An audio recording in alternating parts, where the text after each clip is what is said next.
Ah, vous êtes là? Salut les loulous! Le froid s'installe en ce moment, hein. Et c'est au coin du feu que je tenais à vous remercier tous pour m'avoir suivi sur la chaîne PMFTR au cours de cette année. Je vous prépare d'ores et déjà plein de surprises. Pour notre prochain rendez-vous le 2 janvier 2024. Je vous souhaite de très bonnes fêtes de fin d'année et que la lumière qui anime notre âme d'enfant, qui rend notre passion si particulière, ne cesse jamais de briller. Allez, je ne vous retiens pas plus, place au reportage. À très vite!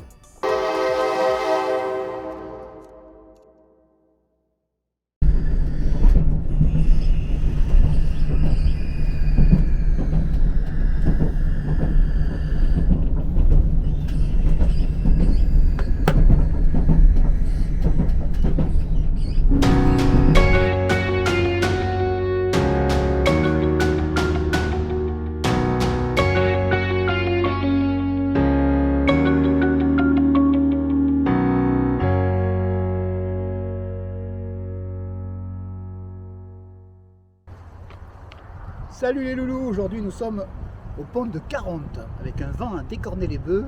Je ne sais pas si le son sera bon, mais en tout cas il fait beau. Le pont que vous voyez derrière moi est un pont ferroviaire situé sur la commune de Martigues, donc dans les Bouches-du-Rhône en 13. Il permet à la ligne de Miramas-l'Estac à double voie de franchir le canal de Caronte qui relie l'étang de Berre à la mer Méditerranée. Sa longueur est de 972 mètres.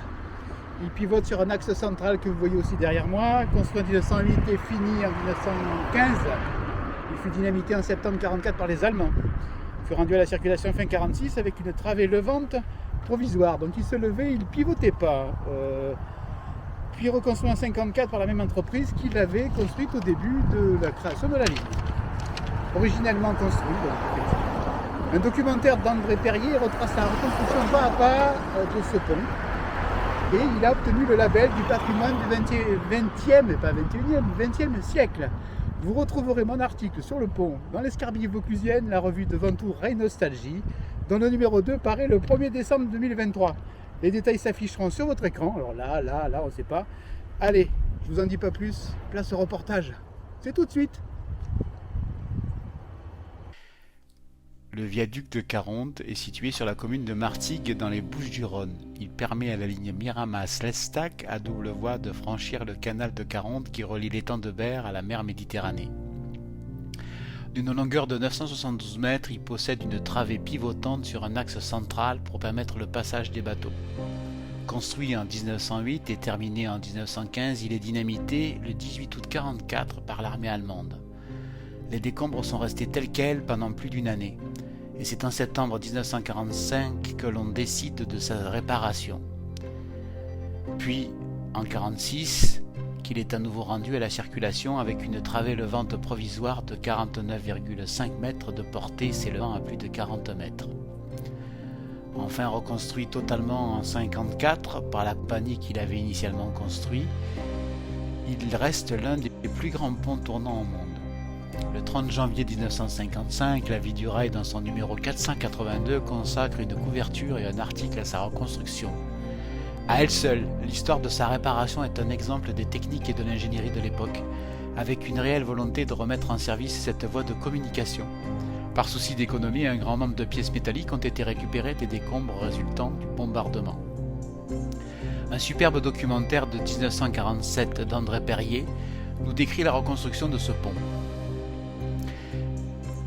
Mais il n'est pas électrifié, vous me direz. Eh bien non, le seul pont levant mobile électrifié de France est celui de Sète. On en a parlé dans notre précédent numéro. Et si on parlait un peu de ma visite, du coup, à l'approche du pont, j'aperçois un wagon en bien piteux état. Il semble suspendu par le temps, seul à observer les bateaux qui chargent et déchargent la ferraille sur la rive du canal de Caronte. En espérant sans doute ne jamais attirer l'attention des ferrailleurs tout proches qui n'en feraient qu'une bouchée de leur grue à griffes. D'ailleurs, le vent s'engouffre dans ma veste et j'entends les chaînes de la grue à griffes toute proche sans trop choquer, semblant me dire « ce wagon, il est à moi ». Les voies de service ont disparu avant et après ce wagon, il ne reste plus que des traverses. Il semble posé là, prisonnier sur un petit coupon de voie restant. Un peu de recherche dans les photos aériennes et l'on remarque qu'à cet endroit existait un faisceau qui depuis a été remplacé par la végétation et un terrain vague. Cette voie désormais est le boulevard maritime. J'entreprends une ascension par l'escalier qui termine la piste du pont. Les marches sont abruptes, le Mistral se charge de me faire vaciller avec mon matériel photo et vidéo. Je tiens bon et je précise que toutes mes visites se font toujours à bonne distance de sécurité.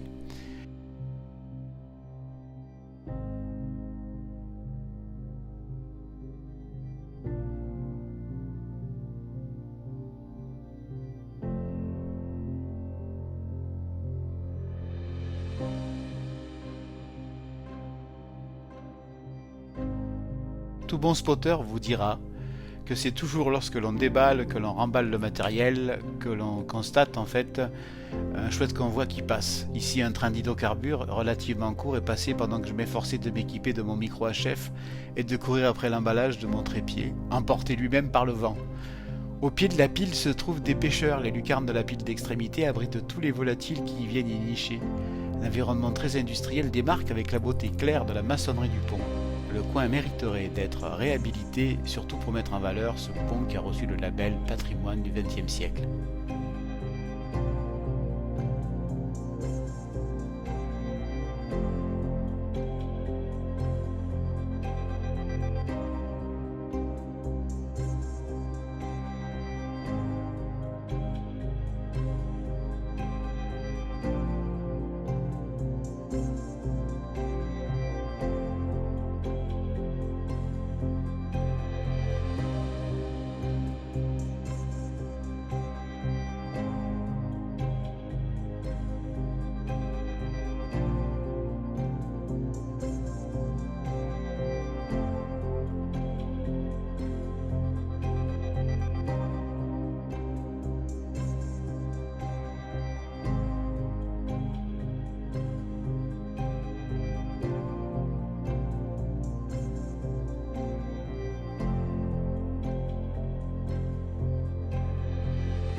Salut les loulous, aujourd'hui nous sommes au pont de 40 avec un vent à décorner les bœufs.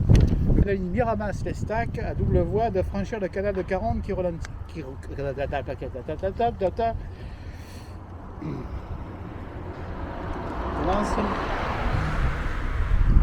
Essayer de mettre un peu plus bas. C'est une tente de gueule, il y a comment pour faire des trucs comme ça?